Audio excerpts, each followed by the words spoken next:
Runciman, who has done extensive research on the topic.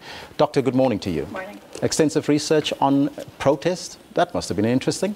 Absolutely. It's actually part of a wider 5-year research project that we've been undertaking at the University of Johannesburg, where we've both tried to track protests through the media, through tracking different media sources, but also by conducting 250 interviews in over 30 different communities across the country. Why is that important?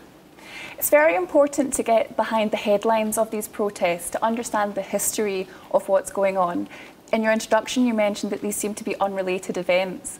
But actually, poor sanitation and crime and electricity and poor housing are all related to one another and all reflect the socio-economic inequalities in South Africa. How does these protests affect South Africa's economy as a whole? We haven't done direct research on how it affects the economy, but certainly what I can say, obviously protests disrupt people being able to get to work, both workers within communities or when protests go into highways, affecting people getting to work that way. So there certainly is an impact on the economy. Does it taint the country's image as a whole, looking at a wider picture?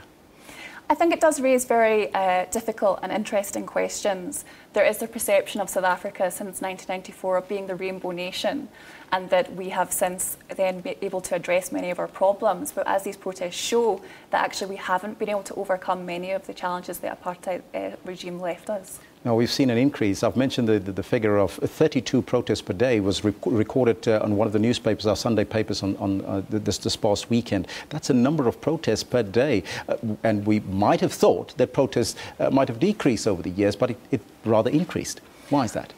I think there are difficulties actually in the reporting of the number of protests. One of the issues that we have is that the police actually don't make their data publicly available. So I'd be suspect of any figure that says there are 32 protests a day. However, in terms of what seem to be the rising numbers of protests, it's clear that the root cause of these protests is the lack of fundamental socio-economic and institutional change in South Africa over the last 20 years. Do these communities feel alienated? Absolutely. That's one of the very clear findings from our research. Many of these protests involve young people, involve unemployed people, and really for them, and many of them do say they feel that for them in the last 20 years nothing has changed and actually things have got worse. Many of these protesters also turned violent over the past couple of years. There's a tendency that this is a normal behaviour. Is that so? Is that the feeling that you get from people when you speak to them on the ground? There definitely isn't a feeling that this is normal behaviour. What is clear from our research, and we have documented protests over nearly a 10-year span now, is that violent protests come after a series of what we call claim making, so trying to engage with the councillor, trying to engage with integrated development processes, and then engaging on peaceful protests, marching to municipalities' memorandums. And it's only after years, in many, many cases, of frustration, of getting nowhere, that things tend to turn violent. Do you find that government address these issues with these communities after they protest or not? In many instances, there is engagement from government and municipalities, but the problem is engagement is not enough. Unless it's backed up by fundamental economic and institutional change, things like MBIZOs and those kinds of things, which they often do after a protest, will not deliver the changes that people want to see.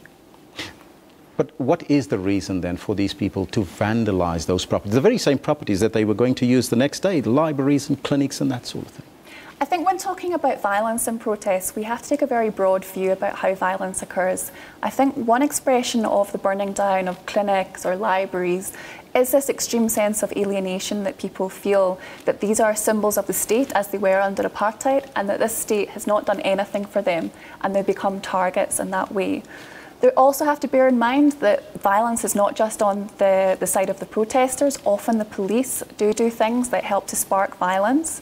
And thirdly, I think we also have to consider the realities for people, particularly living in informal settlements, and what we call the structural violence of being hungry, of having nowhere to live, of having no access to clean water, no electricity. And these are things also that happen every day and are in some ways a violence on people in South Africa. Now, Doctor, you questioned the number of protests per day, which is, because you've done research and you probably have those figures with you. What sort of numbers are we looking at, those number of protests per day? It is very difficult to say. As I said, the police do keep a track of the numbers of service delivery protests that happen, but unfortunately this data is not publicly available. And it would be helpful, I think, to everyone if this data was available.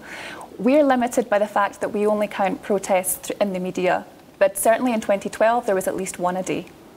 We've seen a number of increase in protests. We agree to that. But we've also seen an increase in police brutality.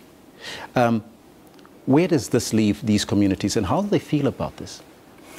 I think the question of police brutality is an excellent one, of course, and it is very worrying, the trend.